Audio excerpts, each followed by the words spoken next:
I am ready. Serbisyong totoo ng GMA News. Nako, para dun sa mga kapuso natin kakagising lang, medyo umulan-ulan, di ba, sa ilang bahagi ho ng Metro Manila. Kaya naman ang tanong, magtutuloy-tuloy kaya ito hanggang hapon? Alamin po natin yan mula naman sa ulat panahon sa iba't ibang bahagi ng bansa. Sa ating GMA Weather, kasama ang ating resident meteorologist, si Ginoong Nathaniel Cruz. Mang Tani, good morning! Good morning, Connie, at good morning, mga kapuso.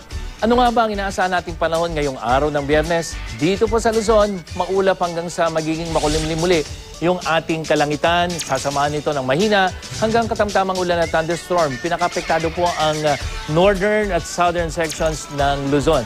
Ganito rin ang maranasan sa Visayas, lalong-lalo na yung western section, yung may Boracay at na posibleng magkaroon nga ng may isang malakas na pagulan. Pero sa ibang bahagi, mas maaliwalas na panahon po inaasahan. Mahinang ulan o thunderstorm naman ang maranasan dito sa Mindanao, lalong-lalo na po dito sa may northern section. Kaya yung pong Caraga at northern Mindanao, makakaranas din po yan ng mga pagulan. Alamin ang latest sa binabantay naman nating low pressure area at yung bagyong nasa labas ng Philippine Area of Responsibility sa aking pagbabalik. Maraming salamat, Mang Tani!